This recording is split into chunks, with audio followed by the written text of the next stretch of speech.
ಬಸವಲಿಂಗಾಯ ನಮಃ. ಓಂ ಶ್ರೀ ಗುರು ಬಸವಲಿಂಗಾಯ ನಮಃ. ಓಂ ಶ್ರೀ ಗುರು ಬಸವಲಿಂಗಾಯ ನಮಃ. ಓಂ ಶ್ರೀ ಗುರು ಬಸವಲಿಂಗಾಯ ನಮಃ. ಬಸವಂ ಪ್ರಣವಾಕಾರಂ ಬಸವಂ ಪ್ರಣವಾಕಾರಂ ಬಸವಂ ಶರಣಾಗತ ರಕ್ಷಕ ವರಲೋಲಂ ಬಸವಂ ಶರಣಾಗತ ರಕ್ಷಕ ವರಲೋಲಂ ಬಸವಂ ಜನ್ಮಕುಟಾರಂ ಬಸವಂ ಜನ್ಮಕುಟಾರಂ ಬಸವಂ ನಮಾಮಿ ಶ್ರೀ ಗುರು ಬಸವೇಶಂ. ಬಸವಂ ನಮಾಮಿ ಶ್ರೀ ಗುರು ಬಸವೇಶಂ. ಪ್ರಣವಾರೂಢನೋ ಪ್ರಣವಸ್ವರೂಪನೋ ಪ್ರಣವಾರೂಢನೋ ಪ್ರಣವ ಸ್ವರೂಪನೋ ಪ್ರಣವ ಪ್ರಕೃತಿ ಸಂಜ್ಞನೋ ಪ್ರಣವ ಪ್ರಕೃತಿ ಸೌಜನೋ ಪ್ರಣವ ಷಡಂಗ ಸಮರಸ ಪ್ರಣವ ಷಡಂಗ ಸಮರಸ ನಮ ಕೂಡಲ ಸಂಗಮ ದೇವರು ನಮ ಕೂಡಲ ಸಂಗಮ ದೇವರು ಇವನಾರವ ಇವನಾರವ ಇವನಾರವ ಇವನಾರವ ಇವನಾರವನೆಂದೆನಿಸದಿರಯ್ಯ ಇವನಾರವ ಎಂದೆನಿಸದಿರಯ್ಯ ಇವನಮ್ಮವ ಇವನಮ್ಮವ ಇವನಮ್ಮವ ಇವನಮ್ಮವ ಇವನಮ್ಮವನೆಂದೆನಿಸಯ್ಯ ಇವನಮ್ಮವ ಎಂದೆನಿಸಯ್ಯ ಕೂಡಲ ಸಂಗಮ ದೇವಾ ಕೂಡಲ ಸಂಗಮ ದೇವ ನಿಮ್ಮ ಮಹಾಮನೆಯ ಮಗನೆಂದೆನಿಸಯ್ಯ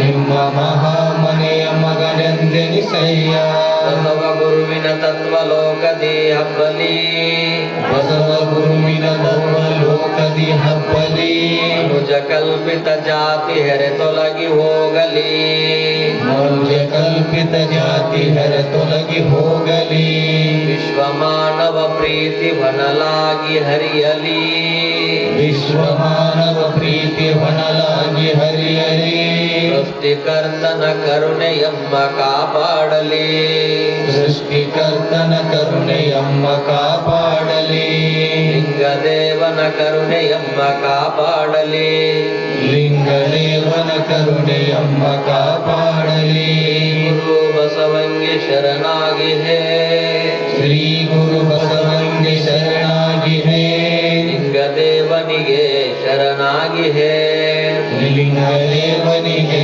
ಶರಣಾಗಿ ಹೇ ಶರಣಾಗನಕ್ಕೆ ಶರಣಾಗಿ ಹೇ ಶರಣಾಗಣಕ್ಕೆ ಶರಣಾಗಿ ಹೇ ಕರುಣ ಪ್ರಸಾದ ಸ್ವೀಕರಿಸಿ ಹೇ ಕರುಣ ಪ್ರಸಾದ ಸ್ವೀಕರಿಸಿ ಹೇ ಘನ ಪದವಿಯನ್ನು ನಾವೊಂದಿಹೇ ಗಣ ಪದವಿಯನ್ನು ನಾವೊಂದಿಹೇ ಘನ ಪದವಿಯನ್ನು ನಾವೊಂದಿಹೇ ಗಣ ಪದವಿಯನ್ನು ನಾವೊಂದಿಹೇ ಹೇ ಪರಮಾತ್ಮ ಲೋಕದ ಮಿತ್ರ ಹೇ ಪರಮಾತ್ಮ ಲೋಕದ ಮಿತ್ರ ನೀನೇ ಸರ್ವಕ್ಕೂ ಕಾರಣಕರ್ತ ನೀನೇ ಸರ್ವಕ್ಕೂ ಕಾರಣಕರ್ತ ಜಗವನ್ನು ರಚಿಸಿದ ತಂದೆಯು ನೀನು ಜಗವನ್ನು ರಚಿಸಿದ ತಂದೆಯು ನೀನು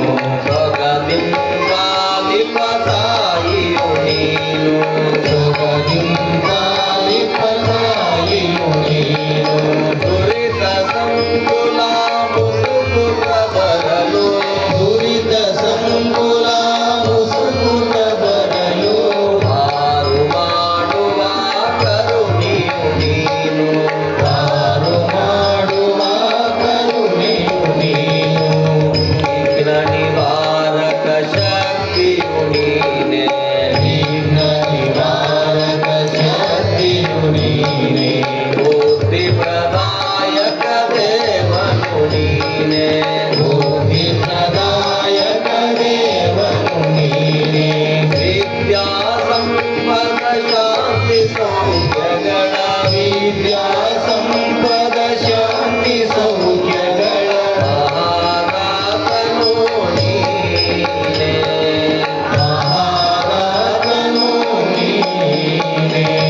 बसवेश्वर महात्मा की जय।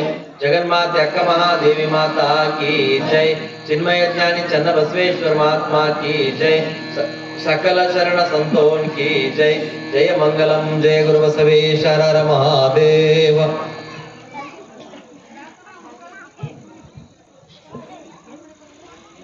ओम श्री गुरु बसवलिंगाय नमः। ಪ್ರಥಮಂತು ಬಸವನ, ದ್ವಿತೀಯಂತು ಲಿಂಗವು, ತೃತೀಯಂತು ತತ್ವ ಬ್ರಹ್ಮಾಂಡವೆಲ್ಲ ಅಕಳಂಕ ಗುಣನಿಧಿ ಚಿದಾನಂದ ಬಸವಂಗೆ ಬಕುತನಾಥನ ಗುರುವೇ ಯೋಗಿನಾಥ. ಜಗತ್ತಿನ ಒಡೆಯ ಪರಮಪ್ರಭು ಪರಮಾತ್ಮನ ಹೃದಯ ಮಂದಿರದಲ್ಲಿ ಸ್ಮರಿಸಿ, ಅಪ್ಪ ಬಸವ ತಂದೆಯನ್ನ ನೆನೆದು, ಜಂಗಮ ಜ್ಯೋತಿ ಮಹಾತಪಸ್ವಿ ಮುರುಗೇಂದ್ರಪ್ಪಗಳನ್ನ ಸ್ಮರಿಸಿ, ದೀಕ್ಷಾ ಗುರುಗಳು ಜ್ಞಾನ ಗುರುಗಳಿರುವಂತಹ ಪೂಜ್ಯ ಮಾತಾಜಿಯವರನ್ನ ಸ್ಮರಣೆ ಮಾಡಿಕೊಂಡು, ಕಾರ್ಯಕ್ರಮದಲ್ಲಿ ಭಾಗಿಯಾಗಿರುವಂತಹ ಎಲ್ಲ ಧ್ವನಿ ವರ್ಧಕದವರಲ್ಲಿ, ಸಂಗೀತ ಬಳಗದವರಲ್ಲಿ ಹಾಗೂ ಯೂಟ್ಯೂಬ್ ಚಾನೆಲ್ನವರಲ್ಲಿ ಭಕ್ತಿಯ ಶರಣು ಶರಣಾರ್ಥಿ. ನಾವು ನಿನ್ನೆ ಹಲವಾರು ವಿಷಯಗಳ ಬಗ್ಗೆ ನೋಡ್ತಾ ಇದ್ವಿ, ಹಲವಾರು ವಿಷಯಗಳ ಬಗ್ಗೆ ಚರ್ಚೆಯನ್ನ ಮಾಡ್ತಾ ಇದ್ವಿ. ಇವತ್ತು ಗುರು ಬಸವಣ್ಣನವರ ಜೀವನದ ಕುರಿತಾದ ಪ್ರಮುಖ ಘಟ್ಟ ಮದುವೆಯ ಪ್ರಸ್ತಾಪ ಆಗಿದೆ. ಆ ಸಂಗಮನಾಥನ ಲಿಂಗದ ಮುಂದೆ ಭಾವನ್ಮಾದದಲ್ಲಿ ಕುಳಿತುಕೊಂಡು ಗುರು ಬಸವಣ್ಣನವರು ಪರಮಾತ್ಮನ ವಾಣಿನೂ ಕೂಡ ಆಯ್ತು. ಆ ಪರಮಾತ್ಮನ ವಾಣಿಯಾಗಿರುವಂತ ಸಂದರ್ಭದೊಳಗಡೆ ಮುಂದುವರೆದು ಹಲವಾರು ವಿಚಾರಗಳು, ಹಲವಾರು ಸಿದ್ಧಾಂತಗಳು ಏನಾಗ್ತದಪ್ಪ ಅಂತಂತಂದ್ರೆ ಅಲ್ಲಿ ನಮಗೆ ನೋಡ್ಲಿಕ್ಕೆ ಸಿಗ್ತದೆ. ಅವರು ನೇರವಾಗಿ ಪರಮಾತ್ಮನನ್ನ ಯಾಕೆ ಅವರು ಬೇಡ್ತಾ ಇದ್ರು, ತಮ್ಮ ಕಷ್ಟಗಳನ್ನ ದೇವ್ರ ಮುಂದೆ ಯಾಕೆ ಹೇಳ್ಕೊಳ್ತಾ ಇದ್ರು? ಅದಕ್ಕೆ ಕಾರಣ ಏನಪ್ಪಾ ಅಂತಂದ್ರೆ, ಜಗತ್ತಿನಲ್ಲಿ ಎರಡೇ ವಸ್ತುಗಳು, ಜಗತ್ತೊಳಗ್ರಿ ಎರಡ ವಸ್ತುಗಳು, ಒಂದು ಚೈತನ್ಯ ವಸ್ತು, ಇನ್ನೊಂದು ಜಡ ವಸ್ತು. ಚೈತನ್ಯ ವಸ್ತು ಮತ್ತು ಜಡ ವಸ್ತು ಎರಡೇ ವಸ್ತುಗಳು. ಚೈತನ್ಯ ಅಂತಂದ್ರೆ ಯಾವುದು? ನಾನೇ ಮನುಷ್ಯ, ನಾನು ಪರಮಾತ್ಮನ ಸ್ವರೂಪಿಯಾಗಿದ್ದೇನೆ, ನಾನು ಜಡತ್ವವನ್ನ ಕಳೆದುಕೊಂಡಿದ್ದೇನೆ, ಸತ್ತ ಮೇಲೆ ಜಡತ್ವ ಬರ್ತದೆ ಶರೀರಕ್ಕೆ. ಜೀವ ಇರೋವರೆಗೆ ಇದು ಚೈತನ್ಯನೇ, ಒಳಗಡೆ ಆತ್ಮ ಅನ್ನೋದೊಂದಿರ್ತದೆ. ಆ ಆತ್ಮ ಶರೀರ ಬಿಟ್ಟು ಹೋಗುವವರೆಗೂ ಕೂಡ ಇದು ಚೈತನ್ಯ ವಸ್ತು.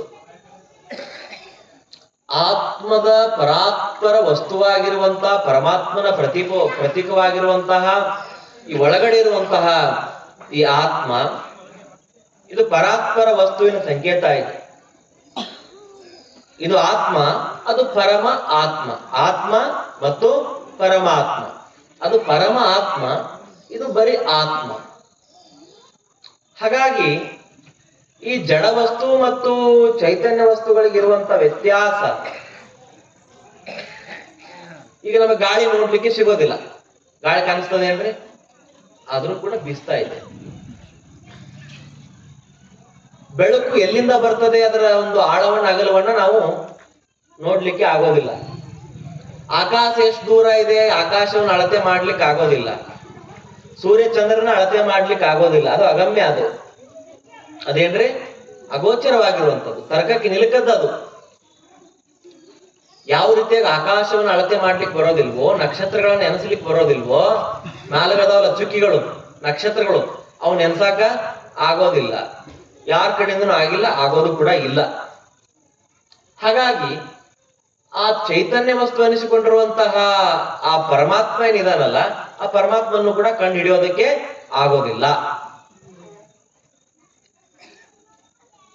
ಆ ಪರಮಾತ್ಮನನ್ನ ಯಾವ ರೀತಿ ಕಂಡು ಹಿಡಿಯೋದಪ್ಪ ಅಂತಂತಂದ್ರೆ ಬಸವಣ್ಣನವ್ರು ಹೇಳ್ತಾರೆ, ಜಗದಗಲ, ಮುಗಿಲಗಲ, ಮಿಗೆಯಗಲ, ನಿಮ್ಮಗಲ, ಪಾತಾಳದಿಂದ ತತ್ತ ನಿಮ್ಮ ಶ್ರೀಚರಣ, ಬ್ರಹ್ಮಾಂಡದಿಂದ ತತ್ತ ನಿಮ್ಮ ಶ್ರೀ ಮಕುಟ, ಅಗಮ್ಯ ಅಗೋಚರ ಅಪ್ರತಿಮ ಲಿಂಗವೇ ಕೂಡಲ ಸಂಗಮ ದೇವಯ್ಯ, ನೀವೆನ್ನ ಕರಸ್ಥಳಕ್ಕೆ ಬಂದು ಚುಳುಕಾದಿರಯ್ಯ ಅಂತ ಹೇಳಿದ್ರು. ಅಷ್ಟು ಓತಪ್ರೋತವಾಗಿ ಜಗತ್ತಿನಾದ್ಯಂತ ಕಣಕಣದಲ್ಲಿ ಇರುವಂತಹ ಆ ಪರಮಾತ್ಮನನ್ನ ನೀವು ಒಂದು ಪಿಕ್ಚರ್ ನೋಡಿದ್ರಿ, ಯಾವ ಪಿಕ್ಚರ್? ಭಕ್ತ ಪ್ರಹ್ಲಾದ. ಕೊನೆಗೆ ಈ ಕಂಬದಲ್ಲಿದ್ದಾನೆ, ಈ ಕಂಬದಲ್ಲಿದ್ದಾನೆ ಅಂತ ಹೇಳಿ ಕೊನೆಗೆ ಒಂದು ಕಂಬದಲ್ಲಿ ಪ್ರತ್ಯಕ್ಷ ಆಗಿ ಅವನನ್ನ ಯಾರು ಹಿರಣ್ಯ ಕಶ್ಯಪನನ್ನ ಕೊಂದಿರುವಂತದ್ದು ಉಗ್ರ ನರಸಿಂಹ ಅವತಾರವನ್ನು ತಾಳಿ. ಇದು ಕಾಲ್ಪನಿಕ ಕಥೆ. ಇದು ಅದೆಲ್ಲ ಏನೋ ಟೈಮ್ ಪಾಸ್ ಮಾಡ್ಲಿಕ್ಕೆ ಹೇಳುವಂತ ಕಥೆ ಇದು. ಅದು ಪರಮಾತ್ಮ ಅಂತಂದ್ರೆ ನೋಡ್ರಿ, ಬ್ರಹ್ಮ ಪರಮಾತ್ಮನಲ್ಲ, ವಿಷ್ಣು ಪರಮಾತ್ಮನಲ್ಲ, ಮಹೇಶ್ವರ ಪರಮಾತ್ಮನಲ್ಲ, ಇವರೆಲ್ಲರೂ ಸೃಷ್ಟಿಯ ಪಾಲಕರು. ಗೊತ್ತಿರ್ಬೇಕು ನೀವು. ಇವರನ್ನ ಮೀರಿದ್ದು ಒಂದು ಶಕ್ತಿ ಇದೆ. ಯಾರಂದ್ರೆ ಬ್ರಹ್ಮ, ವಿಷ್ಣು, ಮಹೇಶ್ವರ, ಇವರನ್ನು ಮೀರಿರುವಂತದ್ದು ಇನ್ನೊಂದು ಶಕ್ತಿ ಇದೆ. ಈಗ ಒಂದು ಉದಾಹರಣೆಯನ್ನು ಕೊಡ್ತೇನೆ ನಿಮ್ಗೆ. ಹನುಮಂತ ಹೆಂಗ್ ಕೂತಿರ್ತಾನೆ? ಕಣ್ಣು ಮುಚ್ಕೊಂಡು ಧ್ಯಾನ ಕೂತಿರ್ತಾನೆ ಫೋಟೋದಾಗ. ಅವ ಯಾರು ಧ್ಯಾನ ಮಾಡ್ತಿರ್ತಾನೆ? ರಾಮನ ಧ್ಯಾನ ಮಾಡ್ತಾನೆ. ರಾಮನನ್ನು ನೋಡ್ರಿ, ರಾಮನು ಕಣ್ಣು ಮುಚ್ಕೊಂಡು ಕೂತಿರ್ತಾನೆ. ಯಾರು ಧ್ಯಾನ ಮಾಡ್ತಿರ್ತಾನೆ? ರಾಮ ಶಿವನ ಧ್ಯಾನ ಮಾಡ್ತಾನೆ. ಶಿವನನ್ನ ನೋಡ್ರಿ, ಶಿವನು ಕೂಡ ಕಣ್ಣು ಮುಚ್ಕೊಂಡು ಕೂತಿರ್ತಾನೆ. ಅವನು ಯಾರು ಧ್ಯಾನ ಮಾಡ್ತಾ ಇದ್ದಾನೆ? ಫೋಟೋದಾಗ ನೋಡಿರ್ತೀರಿ ನೀವು. ಆಂಜನೇಯ ರಾಮನ ಧ್ಯಾನ ಮಾಡ್ತಾ ಇರೋದು ನೋಡಿದ್ರಿ, ರಾಮ ಶಿವನ ಧ್ಯಾನ ಮಾಡ್ತಾ ಇರೋದು ನೋಡಿದ್ರಿ. ಶಿವ ಅವನು ಕಣ್ಣು ಮುಚ್ಕೊಂಡು ಕೂತಿದ್ದಾನೆ, ಅವನು ದೇವರಾದರೆ ಯಾರ ಧ್ಯಾನವನ್ನು ಮಾಡ್ತಾ ಇದ್ದಾನೆ? ಪ್ರಶ್ನೆ ಬೇಕಲ್ಲ. ಅವನು ದೇವರಾದರೆ ಯಾರ ಧ್ಯಾನ ಮಾಡ್ತಾನ? ಅವನು ಬೇಕಲ್ಲ ಪ್ರಶ್ನೆ. ಅಂದರೆ ಅವನಿಗಿಂತ ಮೀರಿರುವಂತ ಇನ್ನೊಂದು ಶಕ್ತಿ ಭೂಮಿ ಮೇಲೆ ಐತೆ ಅಂತ. ಅದಕ್ಕೆ ಆಕಾರ ಇಲ್ಲ, ರೂಪ ಇಲ್ಲ, ವರ್ಣ ಇಲ್ಲ, ಜಾತಿ ಇಲ್ಲ. ಅದು ವರ್ಣಾತೀತ. ಅದು ನಾದ ಬಿಂದು ಕಲಾತೀತ ಅಂತ ಹೇಳ್ತೀರಿ ನೋಡ್ರಿ. ನಾದ ಬಿಂದು ಕಲಾತೀತ. ಭೂಮಿ ಹೆಂಗ್ ಹುಟ್ಟಿದೆ ನಿಮ್ಗ ಬಸವಣ್ಣನವ್ರ ಚರಿತ್ರೆಯಲ್ಲಿ ಅಸ್ತಿತ್ವವಾಗಿ ನಾನು ತಿಳಿಸ್ತಾ ಹೋಗ್ತೀನಿ. ನಾದ ಬಿಂದು ಕಲಾತೀತ. ನಾದ ಅಂದ್ರೆ ಶಬ್ದ, ಬಿಂದು ಒಂದು ಚುಕ್ಕೆ, ಕಲಾತೀತ. ಪ್ರಪ್ರಥಮವಾಗಿ ಹುಟ್ಟಿರುವಂತ ಶಬ್ದ ಯಾವ್ದು ಭೂಮಿ ಮೇಲೆ ಗೊತ್ತದ ನಿಮಗ? ಪ್ರಪ್ರಥಮವಾಗಿ ಹುಟ್ಟಿರುವಂತ ಶಬ್ದ ಭೂಮಿ ಮೇಲೆ ಬ್ರಹ್ಮಾಂಡದ ಶಬ್ದ ಓಂ ಅನ್ನುವಂತ ಶಬ್ದ. ಹೌದಲ್ರಿ? ಓಂ ಅನ್ನುವಂತ ಶಬ್ದ ಭೂಮಿ ಮೇಲೆ ಪ್ರಥಮವಾಗಿ ಹುಟ್ಟಿರುವಂತ ಶಬ್ದ. ಅದು ಓಂ ಅನ್ನುವಂತ ಶಬ್ದ ಭೂಮಿ ಮೇಲೆ ಶಬ್ದದ ಉತ್ಪತ್ತಿ ಅಂತ ಕರಿತೀವಿ ನಾವು. ಆ ನಂತರ ಬ್ರಹ್ಮಾಂಡದ ಉತ್ಪತ್ತಿ, ಆಮೇಲೆ ನೀರು, ಗಾಳಿ, ಇದೆಲ್ಲ ಉತ್ಪತ್ತಿ ಆಗ್ತಾ ಬಂತು. ಇದಕ್ಕೆ ಕಾರಣ ಯಾರು? ವಿಷ್ಣುವಿನ ಹೊಕ್ಕಳಿನ ಕರಳು ಬಳ್ಳಿಯಿಂದ ಹುಟ್ಟಿದವನು ಬ್ರಹ್ಮ. ಆ ಕರಳು ಬಳ್ಳಿಯಿಂದ ಹೋಗಿ ಅಲ್ಲಿ ಕಮಲ ಅರಳಿ, ಕಮಲದ ಮೇಲೆ ಬ್ರಹ್ಮ ಕೂತಿದ್ದಾನೆ. ಸರಸ್ವತಿ ಅವನ ಪಕ್ಕದಲ್ಲಿ ತಂಬೂರಿ ನುಡಿಸ್ತಾ ಕೂತಿದ್ದಾಳೆ. ಸರಸ್ವತಿ ಯಾರು? ಬ್ರಹ್ಮನ ಮಗಳು. ಗೊತ್ತಿದೆನಾ ನಿಮಗೆ? ಸರಸ್ವತಿ ಬ್ರಹ್ಮನ ಮಗಳು. ಅನಾಚಾರ್ಯಾಗಿ, ಕಾಮಿಷ್ಠನಾಗಿ, ಕಾಮುಕನಾಗಿ ತನ್ನ ಮಗಳನ್ನೇ ಮದುವೆ ಆಗ್ತಾನೆ. ಯಾರೋ? ಬ್ರಹ್ಮ. ಅದಕ್ಕಾಗಿ ಇವತ್ತು ಎಲ್ಲಿ ಗುಡಿ ಕಟ್ಟಿ ಬ್ರಹ್ಮನನ್ನ ಪೂಜೆ ಮಾಡೋದಿಲ್ಲ. ಸೃಷ್ಟಿ ಮಾಡವನೇ ಅವನು. ನಮ್ಮ ಹುಟ್ಟಿಸಿದವ್ರು ಯಾರು? ಬ್ರಹ್ಮ. ಆ ದೇವ್ರೇನದಲ್ರಿ? ಕೆಲಸ ಹಚ್ಚಾನ. ದೇವ್ರೇನ್ ಮಾಡ್ಯಾನ? ಎಲ್ಲಾರಿಗೊಂದು ಕೆಲಸ ಕೊಟ್ಟಾನ ನೋಡ್ರಿ. ಬ್ರಹ್ಮಗ ಹುಟ್ಟಿಸುವಂತ ಕೆಲಸ, ವಿಷ್ಣುವನಿಗೆ ಕಾಯುವಂತ ಕೆಲಸ, ಮಹೇಶ್ವರನಿಗೆ ಲಯ ಮಾಡುವಂತ ಕೆಲಸ. ಅದಕ್ಕೆ ಬ್ರಹ್ಮ, ವಿಷ್ಣು, ಮಹೇಶ್ವರ ಅನ್ನುವಂತ ಮೂರು ಶಕ್ತಿಗಳು ಉತ್ಪತ್ತಿಯನ್ನಾಗಿ ಮಾಡಿದ್ರು. ಮೊದಲು ಯಾವ ಶಬ್ದ ಉತ್ಪತ್ತಿ ರೀ? ಓಂ ಅನ್ನುವಂತ ಓಂಕಾರದ ಉತ್ಪತ್ತಿ, ಪ್ರಣವನಾದದ ಉತ್ಪತ್ತಿ. ಅದಕ್ಕೆ ನೀವು ಹೇಳ್ತೀರಿ ನೋಡ್ರಿ, ಪ್ರಣವಾರೂಢನು, ಪ್ರಣವ ಸ್ವರೂಪನು, ಪ್ರಣವ ಪ್ರಕೃತಿ ಸಂಜ್ಞನು, ಪ್ರಣವ ಷಡಂಗ ಸಮರಸ ನಮ್ಮ ಕೂಡಲ ಸಂಗಮ ದೇವರು. ಈ ನಾದ ಬಿಂದು ಕಳೆಗೆ ಅತೀತನಾಗಿರುವಂತ ಈ ಪರಮಾತ್ಮ ಮೊದಲು ಹುಟ್ಟಿಸಿರ್ತಕ್ಕಂಥದ್ದು ಈ ಶಬ್ದ, ಆಮೇಲೆ ನೀರಿನ ಉತ್ಪತ್ತಿ, ಸಾಗರಗಳ ಉತ್ಪತ್ತಿ, ಆಮೇಲೆ ಗಾಳಿಯ ಉತ್ಪತ್ತಿ, ಆಮೇಲೆ ಸಚರಾಚರ ಜೀವಿಗಳ ಉತ್ಪತ್ತಿ. ಸಂಭೋಗ ಮಾಡಲಾರದೆ ಗರ್ಭಿಣಿಯಾಗುವ ಪ್ರಾಣಿ ನವಿಲು. ಸಂಭೋಗ ಮಾಡಲಾರದೆ ಗರ್ಭಿಣಿಯಾಗುವ ಪ್ರಾಣಿ ಯಾವ್ದ್ರಿ? ನವಿಲು. ಸಂಭೋಗ ಮಾಡೋದಿಲ್ಲ ಅದು. ಅದೇನ್ರಿ? ಮೀನು ಸಂಭೋಗ ಮಾಡೋದಿಲ್ಲ. ಮೀನು ಸಂಭೋಗವಿಲ್ಲದ ಪ್ರಾಣಿಗಳು ಅಂಡಜ, ಪಿಂಡಜ, ಯುಗ್ಮಜ ಅನ್ನುವಂತ ಮೂರು ಪ್ರಾಣಿಗಳನ್ನು ನಿರ್ಮಾಣ ಮಾಡಿದ. ಪಿಂಡಜ ಅಂತಂದ್ರೆ ಯಾರು? ನಾವು. ಅಂಡಜ ಅಂತಂದ್ರೆ ಯಾವುದು? ಇರುವೆ, ಕೀಟ, ಕೀಡೆ. ಯುಗ್ಮಜ ಅಂತಂದ್ರೆ ಯಾವುದು? ಹುಲಿ, ಚಿರತೆ, ಕರಡೆ. ಅಂಡಜ, ಪಿಂಡಜ, ಯುಗ್ಮಜ ಅನ್ನುವಂತಹ ಮೂರು ಶರೀರಯುಕ್ತವಾಗಿರುವಂತ ಪ್ರಾಣಿಗಳನ್ನ ದೇವರು ನಿರ್ಮಾಣ ಮಾಡಿದ. ಈ ನಿರ್ಮಾಣ ಮಾಡಿರುವಂತ ಸೃಷ್ಟಿಯನ್ನ ರಚಿಸಲಿಕ್ಕೆ ಯಾರನ್ನಿಟ್ಟ? ಬ್ರಹ್ಮನನ್ನ ನಿರ್ಮಾಣ ಮಾಡಿದ. ಎಲ್ಲಿಂದ? ವಿಷ್ಣುವಿನ ಹೊಕ್ಕಳಿನಿಂದ. ಹಾಗಾದ್ರೆ ವಿಷ್ಣು ಯಾರು? ವಿಷ್ಣು ಯಾರು? ಎಲ್ಲಿಂದ ಬಂದ? ಅವನು ಶಿವನಿಗೆ ಸಂಬಂಧಪಟ್ಟಿರುವುದು ಶಿವನ ಪುತ್ರ. ಹಾಗಾದ್ರೆ ಮಹೇಶ್ವರ ಯಾರು? ಲಯ ಮಾಡ್ತಾನಲ್ಲ, ಅದಕ್ಕ 3 ಗಳಿಗೆಯನ್ನು ಕೊಡ್ತಾರೆ. ವಿಸ್ತಾರವಾಗಿ ಹೇಳ್ತಾ ಇದ್ದೀನಿ ಭೂಮಿಯ ರಹಸ್ಯವನ್ನು. ಯಾಕಂದ್ರೆ ಒಮ್ಗಿಲೆ ಬಸವಣ್ಣವರು ಯಾವ ದೇವ್ರನ್ನ ಆರಾಧನೆ ಮಾಡ್ತಾರೆ ಪಚ್ ಅಂತ ಹೇಳ್ಬಿಟ್ರೆ ಗೊತ್ತಾಗಂಗಿಲ್ಲ. ಒಮ್ಗಿಲೆ ಡೈರೆಕ್ಟ್ ಆಗಿ ಹೇಳಿ ಎದ್ದು ಹೋಗ್ಬಿಟ್ರೆ ಗೊತ್ತಾಗಂಗಿಲ್ಲ. ಯಾವ ದೇವರ ಪೂಜೆ ಮಾಡ್ತಿದ್ರಿ, ಯಾಕೆ ಪೂಜೆ ಮಾಡಿದ್ರು ಗೊತ್ತೇ ಆಗಲ್ಲ ನಿಮಗ್. ಸಂಗಮನಾಥನ ಲಿಂಗ ಪೂಜೆ ಮಾಡ್ತಿದ್ರಂತ್ರಿ, ಮದುವೆ ಬಂತಂತ್ರಿ, ಬಹಳ ಚಂದ ಹೇಳ್ತಾರೆ ಸ್ವಾಮಿಗಳು. ಇಷ್ಟೇ ಗೊತ್ತು, ಇದ್ರ ಮೀರಿ ಗೊತ್ತಿಲ್ಲ. ಯಾಕೆ ಪೂಜೆ ಮಾಡ್ತಾ ಇದ್ರು, ನಿರಾಕಾರ ದೇವರು ಯಾರು, ನಿರಾಕಾರ ದೇವರನ್ನ ಹೆಂಗ ಅರಿಬೇಕು, ಅದ್ರ ಕಡೆನ ಸ್ವಲ್ಪ ನಾವು ನೋಡ್ಬೇಕು. ಹಾಗಾಗಿ ಆ ಸೃಷ್ಟಿಯನ್ನ ಮಾಡುವಂತ ಒಂದು ಹಕ್ಕನ್ನ ಬ್ರಹ್ಮನಿಗೆ ಕೊಟ್ಟ. ಕಾಯುವಂತ ಸೃಷ್ಟಿಯ ಪಾಲನೆ ಮಾಡುವಂತ ಕರ್ತವ್ಯ ವಿಷ್ಣುವನಿಗೆ ಕೊಟ್ಟ. ಅದನ್ನು ಮಟಾಶ್ ಮಾಡುವಂಥದ್ದು, ಸೃಷ್ಟಿಯನ್ನ ಅಳಿದು ಹಾಕುವಂಥದ್ದು, ಮಟಾಶ್ ಮಾಡುವಂಥದ್ದು, ಇದೆಲ್ಲವೂ ಅಳಿದು ಹೋಗುವ ಪ್ರಪಂಚ. ಇದ್ಯಾವುದ್ರೆ? ಅಳಿದು ಹೋಗುವಂತ ಪ್ರಪಂಚ. ಇನ್ನು 100 ವರ್ಷ ಆದ್ಮೇಲೆ ಈ ಜಾಗ ಹೆಂಗಿರ್ತದೆ ಕಂಡಿರಿ ಯಾರ? ಯಾರಿಗೂ ಗೊತ್ತಿಲ್ಲ. ನಾನೆಲ್ಲಿರ್ತೀನಿ ಗೊತ್ತಾ? 100 ವರ್ಷ ಆದ್ಮೇಲೆ ನೀವೆಲ್ಲಿರ್ತೀರಿ ಗೊತ್ತಾ? ಗೊತ್ತಿಲ್ಲ. ಈ ಜಾಗದಲ್ಲಿ ಯಾರು ಜೀವನ ಮಾಡ್ತಾ ಇರ್ತಾರೆ ಗೊತ್ತಾ? 100 ವರ್ಷದ ನಂತರ, ಇವತ್ತಿನ 100 ವರ್ಷದ ನಂತರ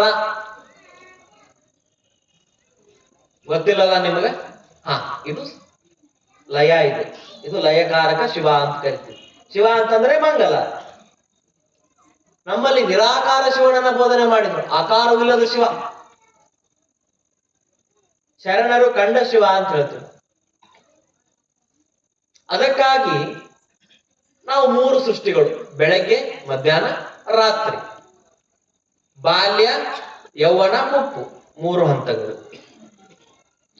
ಬೆಳಗಿನ ಜಾವ ಬ್ರಹ್ಮ ಮುಹೂರ್ತ, ಮಧ್ಯಾಹ್ನ ವಿಷ್ಣುವಿನ ಸ್ವರೂಪ, ಸಾಯಂಕಾಲ ಆಗ್ತಾ ಇದ್ದಂಗೆ ರುದ್ರನ ಸ್ವರೂಪ, ಸಾಯಂಕಾಲ ಮಹೇಶ್ವರನ ಸ್ವರೂಪ ಆಗಿರುತ್ತೆ ವಾತಾವರಣ. 3 ಸೃಷ್ಟಿಯ 3 ರಚನೆಗಳು. ರಾತ್ರಿ ಯಾವ ಜಾವ? ಅದು ಪೈಶಾಚಿಕರ ಸಂಚಾರ ಅಂತ ಕರಿತೀವಿ ಶಾಸ್ತ್ರದಲ್ಲಿ. ಪೈಶಾಚಿಕ ಜೀವಿಗಳ ಸಂಚಾರ. ಪೈಶಾಚಿಕ ಅಂತಂದ್ರೆ ಶರೀರವಿಲ್ಲದೆ ಇರುವಂತ ಆತ್ಮಗಳು, ಅಂದ್ರೆ ದೆವ್ವಗಳು ಅಂತ ಹೇಳ್ತೀವಿ. ಶರೀರ ಇರೋದಿಲ್ಲ ಅವಕ್ಕೇನ್ರಿ? ಶರೀರ ಇರೋದಿಲ್ಲ. ನಾವು ಇರೋವರೆಗೂ ಮಾತ್ರ ಶರೀರ, ನಾವು ಇರೋವರೆಗೂ ಮಾತ್ರ ಶರೀರ. ಈ ಶರೀರ ಬಿಟ್ಟು ಹೊರಗಡೆ ಬಂದ ಮೇಲೆ ವಿತೌಟ್ ಬಾಡಿ, ಶರೀರವನ್ನು ಬಿಟ್ಟು ಬಂದ ಮೇಲೆ ಶರೀರ ಅಳೋದು, ಹೊರಗಡೆ ಬಂದ ಮೇಲೆ ನಾನೊಂದು ಆತ್ಮ. ಇದು ನಾನು ಪ್ರೇತಾತ್ಮನೂ ಆಗ್ಬೋದು, ಇದು ನಾನು ಜೀವಾತ್ಮನೂ ಆಗ್ಬೋದು, ಇದು ನಾನು ಪರಮಾತ್ಮನಲ್ಲಿಯೂ ಕೂಡ ಹೋಗ್ಬೋದು. 2 ನಿರ್ಧಾರದ ಶಕ್ತಿ ಆ 3 ಮಂದಿ ನಿರ್ಧಾರ ಮಾಡ್ತಾರೆ. ಯಾವ್ದ್ರಿ? 100 ಮಂದಿ ನಿರ್ಧಾರ ಮಾಡ್ತಾರೆ. ಯಾರು? ಬ್ರಹ್ಮ, ವಿಷ್ಣು, ಮಹೇಶ್ವರ. 3 ಮಂದಿಗೆ ಯಾವ ಕಾಯ್ಕೆ ಕೊಟ್ಟಿದ್ದಾರೆ? ಯಾವ ಕಾಯ್ಕೆ ಕೊಟ್ಟಾನ ಪರಮಾತ್ಮ? ಪರಮಾತ್ಮ ಅಂದ್ರೆ ಶಿವ ಅಲ್ಲ, ವಿಷ್ಣು ಅಲ್ಲ, ಬ್ರಹ್ಮ ಅಲ್ಲ, ಅವ ಬ್ಯಾರೆ. ಯಾರು? ಇಡೀ ಸೃಷ್ಟಿಯನ್ನು ನಡೆಸುವಂತವನು. ಕಣ್ಣಿಗೆ ಕಾಣೋದಿಲ್ಲ, ಅವನಿಗೆ ಹೆಸರಿಲ್ಲ, ನಾಮರೂಪ ವಿರಲ ಬ್ರಹ್ಮ. ಅವನು ನಾಮರೂಪ ವಿರಲಾರದ ದೇವರು, ಅವನಿಗೆ ಹೆಸರನೇ ಇಲ್ಲ. ಅದಕ್ಕಾಗಿ ಇಲ್ಲಿ ಒಂದು ಕತೆ ಒಳಗಡೆ ಹೇಳ್ತಾರ ನೋಡ್ರಿ, ಏನಂತ? ಸಾಯುವಾಗ ಪುಣ್ಯ ಮಾಡಿದವ್ರಿಗೆ ಶಿವದೂತರು ಬರ್ತಾರಂತ, ಪಾಪ ಮಾಡಿದವ್ರಿಗೆ ಯಮದೂತರು ಬರ್ತಾರಂತ ಹೇಳ್ತಿರ್ತಾರ. ಕತೆಯೊಳಗೆ ಹೇಳ್ತಾರಲ್ರಿ, ಸಣ್ಣವ್ರಿದ್ದಾಗೆಲ್ಲ ಹೇಳ್ತಿದ್ರು. ಆ ನಂತರ ಯಮನ ಜೊತೆ 2 ಇರ್ತಾರಂತ. ಯಾರು? ಚಿತ್ರ ಮತ್ತು ಗುಪ್ತ. ಯಾರಿರ್ತಾರ್ರಿ? ಚಿತ್ರ ಮತ್ತು ಗುಪ್ತ ಅಂತ 2 ಇರ್ತಾರಂತ ನೀವು ನೋಡಿದಿರಿ. ಅವ್ರೇನ್ ನಿಜವಾಗಿ ಬರಂಗಿಲ್ಲ ನಿಮ್ಮನ್ನ ಕರ್ಕೊಂಡು ಹೋಗ್ಲಿಕ್ಕ, ನಿಜವಾಗ್ಲೂ ಕೂಡ ಬರೋದಿಲ್ಲ. ಚಿತ್ರ ಅಂತಂತಂದ್ರೆ ಒಬ್ಬ ವ್ಯಕ್ತಿ, ಅವನು ಚಿತ್ರ ಅಂತಂತಂದ್ರೆ ಹೊರಗಡೆ ಯಾರಿಗೆ ಬೈದಿರ್ತೀವಿ, ಯಾರಿಗೆ ಅಂದಿರ್ತೀವಿ, ಟೈಪ್ ಆಫ್ ರೆಕಾರ್ಡ್ ನೋಟ್ ಆಗ್ತದೆ ನಿಮ್ಮ ಸ್ಮೃತಿ ಪಟಲದಲ್ಲಿ. ಹೊರಗಡೆ ಯಾರಿಗೆ ಕೇಳ ಬಯಸ್ತೀವಿ, ಯಾರು ಬೈತೀವಿ, ಹೊರಗಡೆ ಏನು ಮಾತಾಡಿ ಕೆಡ್ತೀವಲ್ಲ, ಹೊರಗಡೆ ಇನ್ನೊಬ್ರಿಗೆ ಏನು ಕೆಟ್ಟದ್ದು ಬಯಸ್ತೀವಲ್ಲ, ಅದನ್ನೆಲ್ಲ ರೆಕಾರ್ಡ್ ಮಾಡೋರು ಯಾರು? ಚಿತ್ರ. ಇನ್ನು ಒಳಗಡೆ ಕೇಳ ಬಯಸ್ತಿರ್ತೀವ, ಅವ್ರು ಹಂಗಾಗ್ಲಿ ಇವ್ರು ಹಿಂಗಾಗ್ಲಿ ಬಾಯಿ ಬಿಟ್ಟು ಅನ್ನಂಗಿಲ್ಲ, ಒಳಗ ಅಂತಿರ್ತೀವ. ಇದನ್ನ ಯಾರು ಟೈಪ್ ಆಫ್ ರೆಕಾರ್ಡ್ ಮಾಡ್ತಾರ? ಗುಪ್ತ. ಯಮ ಯಾರು? ಇವನನ್ನ ಪರಿಶೀಲನೆ ಮಾಡುವಂತವನು. ಯಮ ಯಾರು? ಇವನನ್ನ ಪರಿಶೀಲನೆ ಮಾಡುವಂತವನು. ಇವರಿಗೆ ಮತ್ತೊಬ್ಬ ದೇವ ಇಂದ್ರ. ಇಂದ್ರನಿಗೆ ಯಾರು? ವಿಷ್ಣು. ಸ್ವರ್ಗಾಧಿಪತಿ ಯಾರು? ಇಂದ್ರ. ಇವರೆಲ್ಲರನ್ನು ಕೆಲ್ಸಕ್ಕೆ ಹಚ್ಚಾನ ಪರಮಾತ್ಮ. ಇವ್ರು ದೇವ್ರಲ್ಲ. ದೇವ್ರ ಯಾರು? ಅದಕ್ಕೆ ಬಸವಣ್ಣವ್ರು ಯಾರನ್ನು ಕೊಟ್ರು? ನಿರಾಕಾರ ನಿರ್ಗುಣ ಭೂಮಿ ಆಕಾರದಲ್ಲಿರುವಂತ ಭೂಮಿ ಗೋಳಾಕಾರವಾಗಿದೆ, ಭೂಮಿ ತಿರುಗ್ತೈತಿ, ಹೌದಲ್ರಿ? ಗೋಳಾಕಾರವಾಗಿರೋದ್ರಿಂದ ಆ ಲಿಂಗಕ್ಕೆ ಭೂಮಿ ಆಕಾರವನ್ನು ಕೊಟ್ಟು ನಮ್ಮ ಕರುಳೊಳಗಡೆ ಆ ಪರಮಾತ್ಮನ ಪೂಜೆ ಮಾಡುವಂತ ಅವಕಾಶವನ್ನ ಕೊಟ್ರು. ಅದಕ್ಕಾಗಿ ಇಲ್ಲಿ ನೋಡ್ರಿ, ಬಹಳ ಅದ್ಭುತವಾಗಿರುವಂತಹ ಈ ಚಿತ್ರ ಮತ್ತು ಗುಪ್ತ ಯಮ ಕಿಂಕರರು ಅನ್ನುವಂಥದ್ದು. ಇನ್ನ ಪುಣ್ಯ ಮಾಡಿದವರಿಗೆ ಶಿವದೂತರು ಬರ್ತಾರ ಅಂತ ಹೇಳ್ತಾರೆ. ಶಿವದೂತರು ಬರೋದಿಲ್ಲ, ತನ್ನಿಂದ ತಾನೇ ಪ್ರಾಣ ಹೋಗ್ತದೆ. ಅದು ಶಿವದೂತರು ಬಂದಿದ್ರೆ ಅದನ್ನ ಯಾರು ಕಂಡಿಲ್ಲ. ಹೋದವರು ವಾಪಸ್ ಬರಲಿಲ್ಲ, ವರದಿ ತರಲಿಲ್ಲ, ಪತ್ರ ಬರೆಯಲಿಲ್ಲ. ಅದಕ್ಕೆ ದೇವಲೋಕ ಮರ್ತ್ಯಲೋಕವೆಂಬುದು ಬೇರಿಲ್ಲ ಕಾಣಿರೋ, ಸತ್ಯವಾ ನುಡಿಯುವುದೇ ದೇವಲೋಕ, ಮಿಥ್ಯವಾ ನುಡಿಯುವುದೇ ಮರ್ತ್ಯಲೋಕ. ಆಚಾರವೇ ಸ್ವರ್ಗ, ಅನಾಚಾರವೇ ನರಕ, ಕೂಡಲ ಸಂಗಮ ದೇವ ನೀವೇ ಪ್ರಮಾಣು. ಹೌದವ್ರು ಯಾರು ಹೊಳ್ಳಿ ಬಂದಾರನ್ರಿ? ಏನ್ರಿ? ಯಾರ ಬಂದಾರ? ಯಾರು ವಾಟ್ಸಪ್ ಮೆಸೇಜ್ ಮಾಡ್ಯಾರನ ಆರಾಮದ ಸ್ವರ್ಗದಾಗ ಅಂತೇಳಿ? ಯಾರು ಮಾಡಿಲ್ಲ. ನರಕದಾಗ ಅಂತ ಯಾರ ಏನಾದ್ರು ಇಮೇಲ್ ಅದು ಮಾಡ್ಯಾರನ? ಯಾರು ಮಾಡಿಲ್ಲ. ವಿಡಿಯೋ ಕಾಲ್ ಮಾಡ್ಯಾರ ಹೇಳ್ರಿ ಸ್ವರ್ಗದಾಗ ನೋಡ್ರ ಅಂತೇಳಿ? ಮಾಡಿಲ್ಲ. ಹೋದವರು ಹೋಗೇ ಬಿಟ್ರು. ಅದು ಬರ್ಲಾರ್ದ ಜಾಗ ಯಾವುದು? ಬಾಡಿಯನ್ನ ಬಿಟ್ಟು ಹೋಗುವಂಥದ್ದು. ಅಲ್ಲಿ ಯಾರು ಹೋದವ್ರು ವಾಪಸ್ ಬಂದಿಲ್ಲ, ಮಾತಾಡಿಲ್ಲ. ಹೋದವರು ಪತ್ರ ಬರೆದಿಲ್ಲ, ವರದಿ ತಂದಿಲ್ಲ. ಸತ್ಯ ಇಷ್ಟೇ, ಆತ್ಮ ಅನ್ನುವಂಥದ್ದಿದೆ. ಆತ್ಮ ಅನ್ನುವಂಥದ್ದು ನಿರಾಕಾರವಾಗಿದೆ, ನಿರಾಭಾರಿಯಾಗಿದೆ. ಅದು ಅದ್ರ ಪಾಡಿಗೆ ಹೋಗ್ತದೆ. ಈ ಶರೀರವನ್ನು ಬಿಟ್ಟು ಇನ್ನೊಂದು ಶರೀರಕ್ಕೆ ಹೋಗ್ತದೆ. ಅದು ಪ್ರಾಣಿ ಶರೀರ ಆಗಿರ್ಬೋದು, ಅದು ಒಂದು ಕೀಟಗಳ ಶರೀರ ಆಗಿರ್ಬೋದು, ಸೊಳ್ಳೆ ಆಗ್ಬೋದು. ನಾಳೆ ನಾವು ಸತ್ತ ಮೇಲೆ ನಮ್ಮ ಪುಣ್ಯಕ್ಕನುಸಾರವಾಗಿ ಕತ್ತೆ ಆಗ್ಬೋದು, ನಾಯಿ ಆಗ್ಬೋದು, ಏನ್ ಬೇಕಾದಾಗ್ಬೋದು. ನನ್ನ ಮಾಡುವಂತ ಕಾರ್ಯಗಳ ಮೇಲೆ ನಿಂತಿದೆ. ಅದು ಇಷ್ಟಕ್ಕೆ ಮುಗುದಿಲ್ಲ. ಇದೇನ್ರಿ? ಈ ಬದುಕಿನ ಪಯಣ ಇಷ್ಟಕ್ಕೆ ಮುಗುದಿಲ್ಲ. ಎಷ್ಟು 84 ಲಕ್ಷ ಯೋನಿ ಒಳಗಡೆ ತಿರುಗಿ ಬರ್ಬೇಕಂತೆ. ಬಹಳ ಕರಕಷ್ಟವಾಗಿರುವಂತ ಜೀವನ. ಅದರಲ್ಲಿ ಪ್ರೇತಾತ್ಮ ಆಗಬೇಕು, ದೆವ್ವ ಆಗ್ಬೇಕಂತ ಹೇಳ್ತಾರೆ ನೋಡ್ರಿ. ಪ್ರೇತಾತ್ಮ ಅದು ಕಣ್ಣಿಗೆ ಕಾಣೋದಿಲ್ಲ. ಅದು ಆತ್ಮದ ರೂಪದಲ್ಲಿ ಇರ್ತದೆ, ಕಣ್ಣಿಗೆ ಅದು ಕಾಣೋದಿಲ್ಲ. ಅದು ಆತ್ಮ. ಅದು ಆತ್ಮವಾಗಿ ಪ್ರೇತಾತ್ಮ ಆಯ್ತು. ಯಾರು ಪ್ರೇತಾತ್ಮ ಆಗ್ತಾರೆ ಹಾಗಾದ್ರೆ? ಬದುಕಿನ ಪಯಣವನ್ನ ಪೂರ್ತಿಗೊಳಿಸಲಾರದವರು. ಈಗ ದೇವ್ರು ನಿಮಗೆ 80 ವರ್ಷ ಆಯಸ್ ಕೊಟ್ಟಿರ್ತಾನೆ. ನೀವೇನ್ ಮಾಡ್ಬಿಡ್ತೀರ? ನಡಕ ಈ ಪಾಸೆ ಹಾಕೊಳ್ಳೋದು, ಈ ಎಣ್ಣೆ ಕುಡಿಯೋದು, ಈ ಬಾವಿ ಬೀಳೋದು ಮಾಡಿದಾಗ ನಮ್ಮ ಆಯಸ್ ಎಷ್ಟು ವರ್ಷ ಇರ್ತದಲ್ಲ, ಆಯಸ್ ಪೂರ್ತಿ ಎಲ್ಲ ನಾವು ಪ್ರೇತಾತ್ಮ ಆಗಿನೇ ತಿರುಗ್ಬೇಕು. ಆಯಸ್ ಮುಗಿದ ಮೇಲೆ ಹೋಗುತ್ತೆ ಆತ್ಮ ಮೇಲ್ಗಡೆ. ಆಯಸ್ ಮುಗಿದ ಮೇಲೆ ಹೋಗ್ಬೇಕು. ಈ ಕಡೆ ಭೂಮಿಗನ ಬರೋದಿಲ್ಲ, ಈ ಕಡೆ ನಾವು ಭೂಮಿಗೂ ಬರಲ್ಲ, ಮೇಲ್ಗಡೆನೂ ಹೋಗಲ್ಲ. ಅತಿ ಅದ್ಭುತವಾಗಿರುವಂತ ಸೃಷ್ಟಿಯ ರಚನೆಯನ್ನ, ಆತ್ಮ ಪರಮಾತ್ಮನ ಸ್ವರೂಪವನ್ನ ಗುರು ಬಸವಣ್ಣನವರು ನಮಗಿಲ್ಲಿ ಉಲ್ಲೇಖವನ್ನ ಮಾಡ್ತಾ ಇದ್ದಾರೆ. ಆತ್ಮ ಮತ್ತು ಪರಮಾತ್ಮ ಅಂತಹ ನಿರಾಕಾರ ನಿರ್ಗುಣ ಸ್ವರೂಪಿಯಾಗಿ ಪರಮಾತ್ಮನನ್ನ ಅಶರೀರ ವಾಣಿಯಿಂದ ಬಸವಣ್ಣನವರು ಪಡ್ಕೊಂಡಿದ್ದಾರೆ. ಯಾವ ವಾಣಿ ರೀ? ಅಶರೀರ ವಾಣಿಯಿಂದ ಬಸವಣ್ಣನವರು ಪಡೆದುಕೊಂಡಿದ್ದಾರೆ. ಆ ಶರೀರವಾಣಿಯಿಂದ ಬಸವಣ್ಣನವರು ವಾಣಿ ಆದಾಗ ಅಲ್ಲಿ ನೋಡ್ರಿ, ನಿನ್ನೆ ನೀವು ಗಿಳಿ ಪತ್ರ ತಗೊಂಡು ಬಂತು, ಗಿಳಿ ಪತ್ರ ಕೊಟ್ಟು ಹೋಯ್ತು, ಎಲ್ಲಾ ವಿಷಯಗಳನ್ನ ನೋಡಿದ್ರಿ. ಗಿಳಿ ಏನ್ರಿ? ಪತ್ರ ಕೊಟ್ಟು ಹೋಯ್ತು, ಪತ್ರ ತಗೊಂಡು ಹೋಯ್ತು ಅನ್ನುವಂಥದ್ದನ್ನ ನೀವು ನೋಡಿದ್ರಿ. ನೀವು ಮಳೆ ಬಂದು ಹಾಗೆ ಆ ಗಿಳಿ ಯಾವ ರೀತಿ ಪತ್ರ ತೆಗೆದುಕೊಂಡು ಬರ್ತಿತ್ತು, ಕೊಟ್ಟು ಬರ್ತಿತ್ತು, ತೆಗೆದುಕೊಂಡು ಬರ್ತಿತ್ತು, ಕೊಟ್ಟು ಬರ್ತಿತ್ತು. ಗಿಳಿಯ ಒಂದು ಕಥೆಯನ್ನ ನೀವು ಕೇಳಿದ್ರಿ. ಇನ್ನ ಬಲದೇವರಸರು ಮಗಳನ್ನ ಕರೆದುಕೊಂಡು ಬಸವರಸರನ್ನ ನೋಡಲಿಕ್ಕೆ ಬರ್ತಾ ಇದೆ. ಯಾರಣ್ಣ ರೀ? ಬಾಲಕ ಬಸವರಸರನ್ನ ನೋಡಲಿಕ್ಕೆ ಎಲ್ಲಿಗೆ ಬರ್ತಾ ಇದ್ದಾರ? ಕೂಡಲ ಸಂಗಮಕ್ಕೆ ಬರ್ತಾ ಇದ್ದಾರೆ. ಆ ಕೂಡಲ ಸಂಗಮಕ್ಕೆ ಬರುವಂತಹ ಆ ಸಂದರ್ಭದಲ್ಲಿ ನೇರವಾಗಿ ನಿಶ್ಚಿತಾರ್ಥ ಕಾರ್ಯವನ್ನೇ ಅವರು ಮಾಡಬೇಕಂತ ಬರ್ತಾ ಇದ್ದಾರೆ. ಯಾವುದ್ರೆ? ನೇರವಾಗಿ ನಿಶ್ಚಿತಾರ್ಥದ ಕಾರ್ಯವನ್ನೇ ಅವರು ಮಾಡಲಿಕ್ಕೆ ಬರ್ತಾ ಇದ್ದಾರೆ. ಚಕ್ರಿ ಗಾಡಿಗಳು ತಗೊಂಡು ಎಲ್ಲ ಊರಲ್ಲಿರುವಂತವ್ರನ್ನೆಲ್ಲರನ್ನು ಕರೆದುಕೊಂಡು ಅವರು ಅಲ್ಲಿ ಬಂದು ಗುರು ಬಸವಣ್ಣನವರನ್ನ ಅತ್ಯಂತ ಹರ್ಷಾತಿರೇಕದಿಂದ ಅಲ್ಲಿ ನೋಡಲು ಬರ್ತಾ ಇದ್ದಾನೆ. ನೋಡಿದಾಗ ಇನ್ನು ಬಸವಣ್ಣವ್ರ ಮನಸ್ಸೊಳಗಡೆ ಹೋಗಿಲ್ಲ ಅದು, ನನಗೆ ನಾನು ಮದುವೆ ಆಗ್ಲೋ ಬೇಡವೋ, ನಾನು ಮದುವೆ ಆಗ್ಬೇಕೋ ಬೇಡವೋ ಅನ್ನುವಂಥದ್ದು. ಅದಕ್ಕಾಗಿ ಅವರು ಯಾರನ್ನ ನಂಬಿದಾರ? ಚೈತನ್ಯ ವಸ್ತು ದೇವರನ್ನ ನಂಬಿದ್ದಾರೆ. ಯಾರನ್ನ ನಂಬಿ ಕೆಲಸ ಮಾಡತ್ತಾರ ಅವರು? ದೇವರನ್ನ. ಮನುಷ್ಯರ ನಂಬಿಲ್ಲ, ತಂದೆ ತಾಯಿ ನಂಬಿಲ್ಲ, ಕಾಕ ದೊಡ್ಡಪ್ಪ ನಂಬಿಲ್ಲ, ಮಾವನ್ ನಂಬಿಲ್ಲ, ಯಾರನ್ನ ನಂಬಿಲ್ಲ. ಅವ್ರು ಯಾರನ್ನ ನಂಬ್ಯಾರ? ಪರಾತ್ಪರ ವಸ್ತು ಬ್ರಹ್ಮ ವಿಷ್ಣು ಮಹೇಶ್ವರರಿಗೆ ಮೀರಿರುವಂತಹ ಆ ದೇವನನ್ನ ನಂಬಿ ಏನ್ ಮಾಡ್ತಾ ಇದಾರ? ದೇವ್ರ ಮೇಲೆ ಭಾರ ಹಾಕಂತಾರ ನೋಡ್ರಿ. ಈಗ ನಮಗ್ ಮೀರಿದ ಶಕ್ತಿ ಬಂತಂದ್ರೆ ಏನಂತಾರ?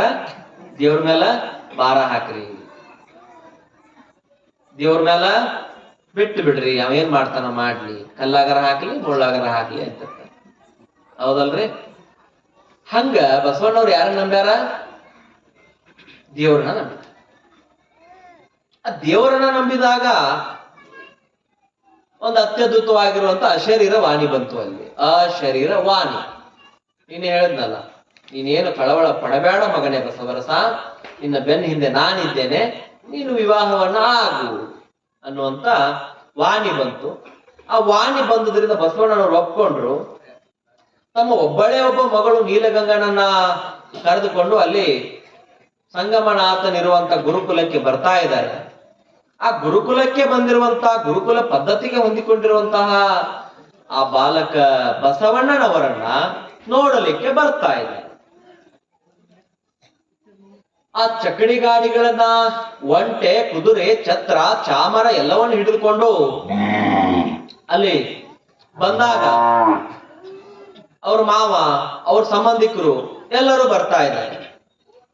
ಆ ಎಲ್ಲರೂ ಬಂದಿರುವಂತಹ ಸಂದರ್ಭದಲ್ಲಿ ಗುರು ಬಸವಣ್ಣನವರು ಇನ್ನೂ ಕಳವಳ ಹೋಗಿಲ್ಲ. ಅವರು ನಾನು ಮದುವೆ ಆಗ್ಲೋ ಬೇಡ, ದೇವರಿಂದ ವಾಣಿ ಬಂದ್ರು ಕೂಡ ಇನ್ನೂ ಏನಾಗಿಲ್ರಿ, ನಾನು ಮದುವೆ ಆಗ್ಲೋ ಬೇಡ ಅನ್ನುವಂಥದ್ದು ಅವರಲ್ಲಿ ಇನ್ನೂ ಹೋಗಿಲ್ಲ. ಅದಕ್ಕಾಗಿ ಇಲ್ಲಿ ಹೇಳ್ತಾರೆ ನೋಡ್ರಿ, ಆ ಬಾಲಕ ಬಸವರಸರು ಕಾಲಲ್ಲಿ ಕಟ್ಟಿದ ಗುಂಡು, ಕೊರಳಲ್ಲಿ ಕಟ್ಟಿದ ಬೆಂಡು, ಕೇಳಲಿಯದೋ ಗುಂಡು, ಮುಳುಗಲಿಯದೋ ಬೆಂಡು, ಇಂತಪ್ಪ ಸಂಸಾರ ಶರದಿಯ ದಾಂಟಿಸಿ ಕಾಲಾಂತಕನೆ ಕಾಯೋ ಕೂಡಲ ಸಂಗಮ ದೇವ ಅಂತ ಹೇಳಿದ್ರು. ಆ ಪರಮಾತ್ಮನಿಗೆ ಹೊರೆಯನ್ನು ಹಾಕಿರುವಂತ ಬಾಲಕ ಬಸವರಸರು ಮೌನವಾಗಿ ಬಂದು ಕೂತ್ಕೋತಾ ಇದ್ದಾರೆ. ಬಂದಾಗ ಅವ್ರ ಮಾವ ಬಂದ್ರು.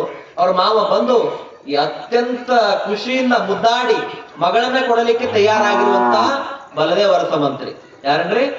ತಮ್ಮ ಒಬ್ಬಳೆ ಒಬ್ಬ ಪುತ್ರಿ, ಏಕೈಕ ಪುತ್ರಿ ನೀಲಗಂಗಮ್ಮನನ್ನ ಬಸವಣ್ಣನವರಿಗೆ ಮದುವೆ ಮಾಡಿಕೊಡಲಿಕ್ಕಾಗಿ ಬಲದೇವರಸ ಮಂತ್ರಿಗಳು ಸಿದ್ಧರಾಗಿ ಬಂದಿದ್ದಾರೆ.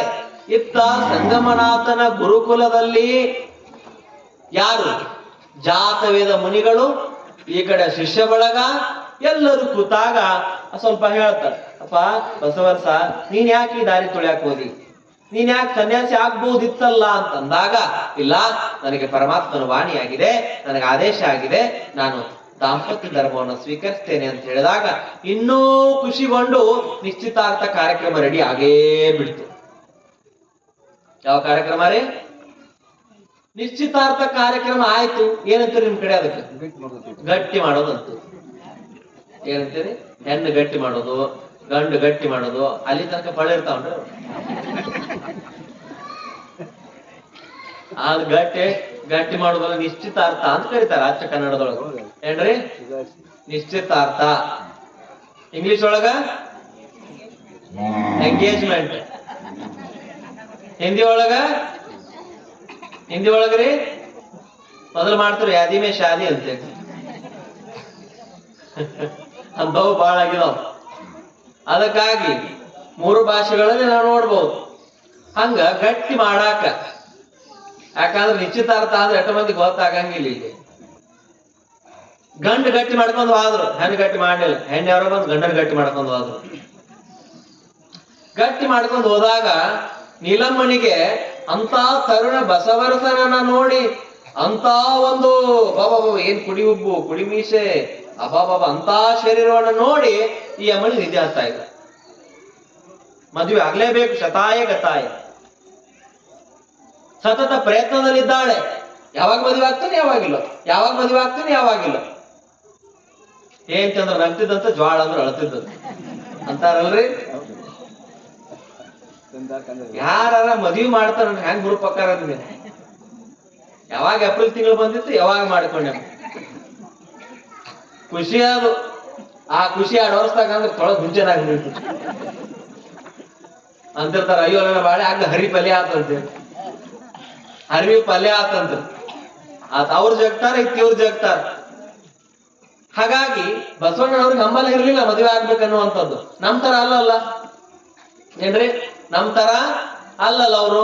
ಹಾಗೆ ನೀಲಾಂಬಿಕೆಗೆ ಮನಸಾಂತರಾಗಿ ಮನಸ್ಸಾಗಿ ನಿಶ್ಚಿತಾರ್ಥ ಕಾರ್ಯಕ್ರಮ ಕಂದು ಗಂಡು ಗಟ್ಟಿ ಮಾಡೋ ಕಾರ್ಯಕ್ರಮ, ಹೆಣ್ಣು ಗಟ್ಟಿ ಮಾಡೋ ಕಾರ್ಯಕ್ರಮ ಅವರು ಮಾಡಾಕ್ ನಿಂತಿದಾರ.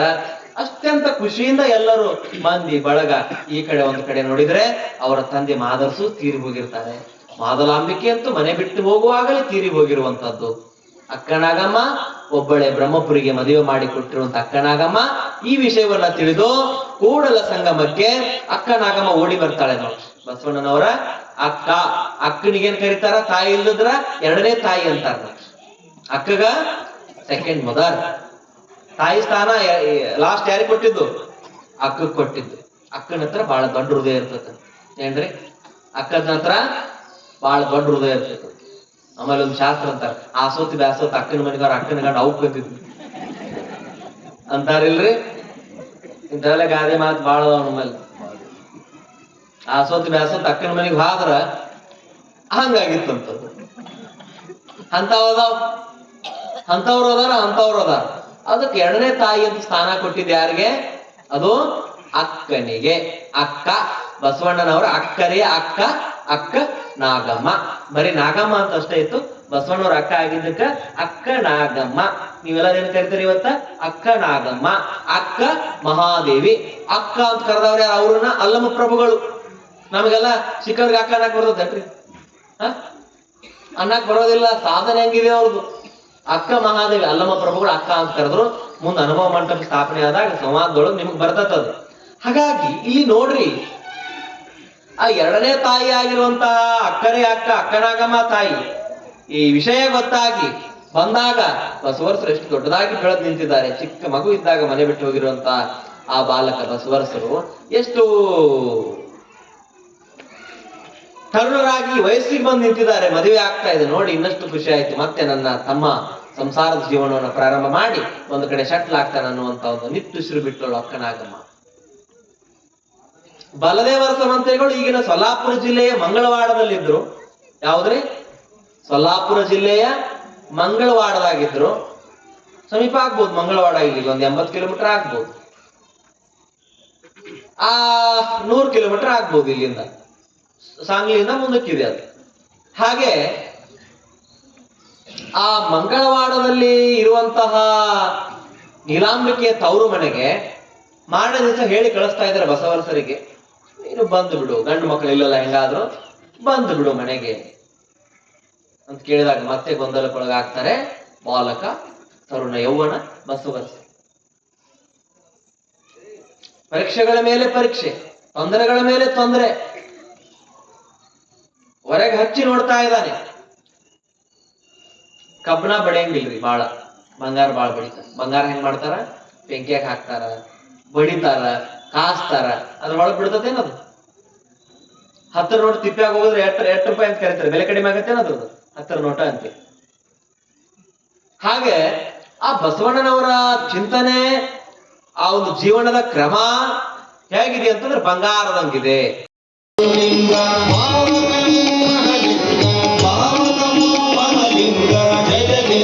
ಜಯಲಿಂಗ ಜಯಲಿಂಗ ಜಯಲಿಂಗ